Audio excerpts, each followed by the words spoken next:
Kenapa istri Nabi dikukuhkan oleh Allah lebih daripada 4? Coba ibu saya tanya, berapa istrinya Nabi?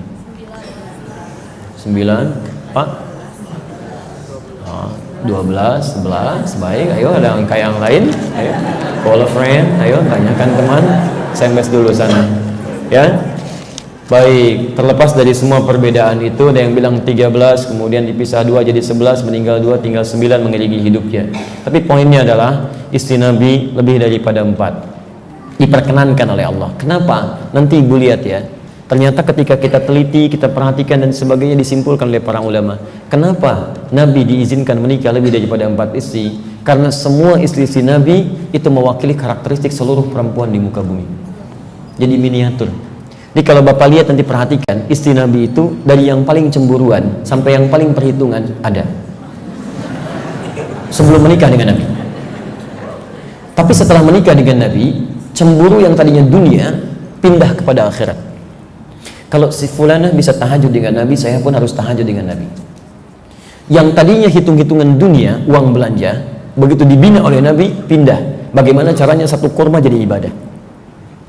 Coba ibu pasti deh, ibu lihat diri ibu baik-baik, kemudian beli tentang sirah sahabiah, khususnya istri-istri Nabi SAW, ibu akan temukan di antara istri bapak yang ada sekarang, pasti akan menemukan mirip dengan salah satu istri Nabi. Karakternya, bukan wajahnya, karakternya. Pasti. Anda ambil tuntunan dari Nabi, kemudian praktekkan, ibu akan temukan. Kira-kira silahkan mirip siapa?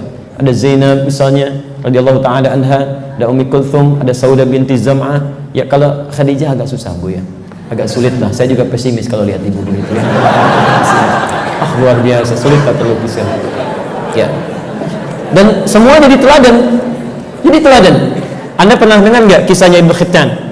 Aduh, saya sarankan gini ya. Kalau coba antum kalau bawa bacaan ke rumah, bawa bacaan yang baik-baik, yang ada manfaatnya buat iman kita, buat iman anak-anak. Jangan yang nggak ada. Kadang-kadang gambar nggak jelas, fiksi, ya, tokohnya aja nggak ada, dimuncul-munculkan. Anak itu tadinya nggak kenal, cuman ketika Anda hadirkan dia jadi kenal. Coba tanyakan, kenal mana antara Ali dengan Batman? Pasti Batman. Kan nggak ada, tapi karena Anda munculkan ada. Kenapa nggak hadirkan bacaan-bacaan yang baik, saring acara-acara TV yang baik-baik? Coba lihat, itu banyak kisah-kisah tabi'in, kisah-kisah sahabat, ya itu banyak sekali yang menginspirasi. Tunjukkan pada mereka bahwa yang membuat pesawat terbang pertama kali itu Abbas bin Firnas, lahir tahun 815 Masehi. Tunjukkan pada anak-anak yang belajar kimia bahwa penemu atom itu Jabir bin Hayyan, lahir tahun 810 Masehi. Tunjukkan pada teman-teman bahwa penemu teori relativitas pertama kali itu Ibnu Sina, ya ketika beliau membaca surah Al-Ma'arij. Baca Al-Mulk bikin pesawat terbang, baca Al-Ma'arij menemukan teori relativitas, baca kemudian Al-Hadid ya ayat 25-26 menemukan teori atom. Ada, dan itu diadopsi di barat sampai sekarang masih ada pak. Kenapa nggak kita bawa? Saya tunjukkan ya bagaimana harmonisnya hubungan rumah tangga ketika meniru keteladanan Nabi. Ada seorang bernama Ibnu Khittan, istrinya cantik luar biasa, tapi Ibnu Khittannya secara fisikal barangkali tidak sebanding dengan kecantikan istrinya. Tubuhnya pendek, wajahnya biasa-biasa saja. Satu kali, begitu istrinya dandan, Ibnu Khittan melihat, kata Ibnu Khittan, tidak berkata apa-apa, melihat begini. Kata istrinya, Nabika, kalau bahasa kita, sayang kamu kenapa? Masya Allah, lihat gini. Apa kata Ibnu Khittan? Lihat kalimatnya. Saya bersyukur kepada Allah, Dia anugerahi istri yang secantik engkau. Apa kata istrinya? Lihat jawabannya. Kita berdua akan masuk surga. Masya Allah. Bukan bangga lantas bikin status. Memang, Masya Allah bukan. Lihat jawabannya. Kita berdua masuk surga. Indah kalimatnya teman-teman. Tapi lihat candanya. Kata suaminya, bagaimana bisa? Kata istrinya, kamu bersyukur menerima saya dengan keadaan seperti ini, dan saya bersabar menerima kamu dengan seperti ini. Belum selesai. Kata istrinya, bukankah orang sabar dan orang syukur akan masuk surga? Jadi ketika canda itu muncul pun, satu dengan yang lainnya itu tidak berselisih. Jadi memang tertawa tapi nikmat, keadaannya luar biasa gitu. Damai kehidupan kalau begitu. Dikembalikan. Jadi semua yang mengikuti tuntunan Nabi itu jadi teladan. Makanya ayat ini ketika dibaca dengan 7 riwayat, itu tidak hanya dibaca dengan uswah. Anda kalau belajar qiraat sab'ah, itu ada riwayat Qalun dan Warash dari Nafi'. Imam Nafi itu Al-Madani, Imam mulia, Masya Allah, ahli qiraat Maaf, secara fisikal mungkin tidak ideal. Orangnya hitam, rambutnya keriting, bibirnya tebal. Tapi Masya Allah, itu beliau pendengarannya kurang maksimal, tapi bisa melihat kesalahan orang dalam membaca Al-Quran dari gerakan bibirnya saja. Imam Nafi' Al-Madani. Dan Masya Allah, setiap beliau mengucapkan kalimat, keluar bau harum di lisannya. Nafi' Al-Madani. Itu kalau beliau qiraat, Masya Allah. Itu kalimat uswah, kata uswah, itu bisa dibaca dengan riwayat iswah. Jadi ada dua cara baca di sini. Bisa uswah, riwayat Hafiz dari Asim, bisa iswah, riwayat Qalun Tawarash dari Nafi'. Jadi kalau kita baca laqad kana lakum fi rasulillahi uswah dan iswah hasanah. Iswah. Bukan bacaannya beda, tapi untuk menunjuk keluasan makna yang ada pada kalimat itu. Sekarang lihat baik-baik. Kalau saya bacakan uswah, lihat uswah. Harakatnya di atas di bawah. Di atas, di atas. Atas itu tinggi atau rendah?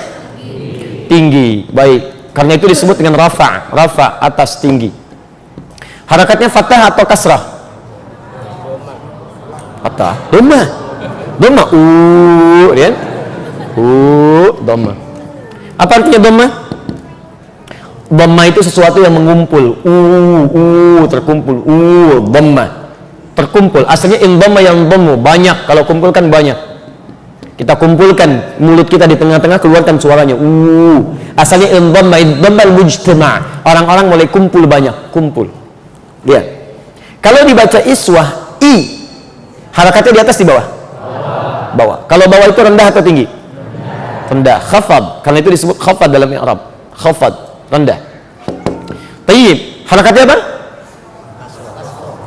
Ayo, fathah atau dhamma?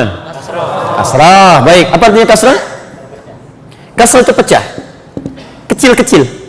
Ya. Kasrah zujaj, kaca pecah. Kalau sudah ada pecahan jadi kecil, tipis-tipis, kecil. Makanya suara yang menggunakan kasrah selalu tipis. Jazakallah khair ka, jazakillah khair ki, anta, anti, Di suara yang tipis selalu kasrah. Anda keluar dari masjid ini jam 2 malam. Begitu keluar di samping ada ya Masya Allah. Anda nggak usah lari, Anda tunjuk kasrah ya. Itu ya. Ya, sudah begitu aja.